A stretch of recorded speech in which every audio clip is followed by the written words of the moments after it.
एक बार की बात है, राजा विक्रमादित्य को एक तांत्रिक से चुनौती मिली कि वो शमशान में एक पेड़ पे लटके हुए बेताल को पकड़ लाए। तांत्रिक ने कहा, अगर आप उसे पकड़ लाए तो आप एक अद्वितीय शक्ति प्राप्त करेंगे, लेकिन शर्त ये है कि रास्ते में आप एक शब्द भी नहीं बोल सकते, वरना बेताल उड़कर पेड़ पर वापस चला जाएगा। रात का समय था। विक्रमादित्य साहसी मन और दृढ़ निश्चय के साथ शमशान घाट की ओर बढ़े। वहाँ उन्होंने देखा कि एक सूखे पीपल के पेड़ पर एक बेताल उल्टा लटका हुआ है। राजा ने बेताल को अपने कंधे पर उठाया और चुपचाप अपने रास्ते पर चल पड़े। जैसे ही विक्रम आगे बढ़े, बेताल ने बातें करना शुरू की और एक कहानी सुनाने लगा। बेताल ने कहा, राजा विक्रम, अगर तुमने मेरी कहानी का जवाब दिया तो मैं वापस उड़कर पेड़ पे चला जाऊंगा। सुनो, एक बार की बात है, काशी राज्य में एक राजा हुआ करते थे जिनका नाम चंद्रकेतु था। चंद्रकेतु बहुत न्यायप्रिय और धर्मात्मा थे। उनकी एक सुंदर रानी थी जिसका नाम मृगनयनी था।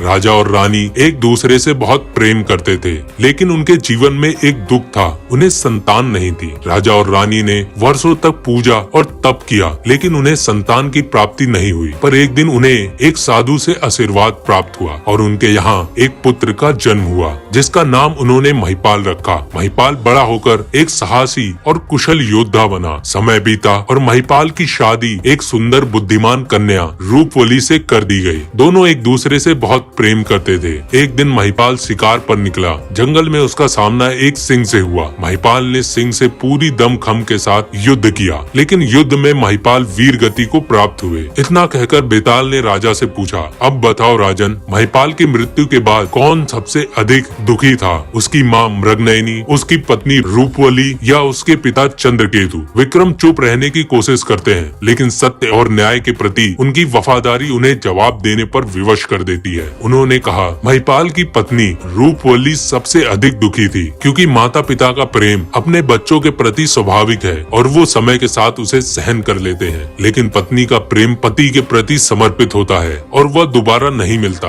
इसीलिए उसका दुख सबसे गहरा था। विक्रम का उत्तर सुनते ही बेताल जोर से हंसते हुए कहता है, राजा विक्रम, तुमने उत्तर दे ही दिया, अब मैं वापस चला। और ये कहते ही वो बेताल हवा में उड़ जाता है और वापस जाकर उस पीपल के पेड़ पर लटक जाता है। विक्रमादित्य मुस्कुराते हुए फिर से बेताल को पकड़ने के लिए चल पड़ते हैं, ये जानते हुए कि उनकी परीक्षा अभी खत्म नहीं हुई है।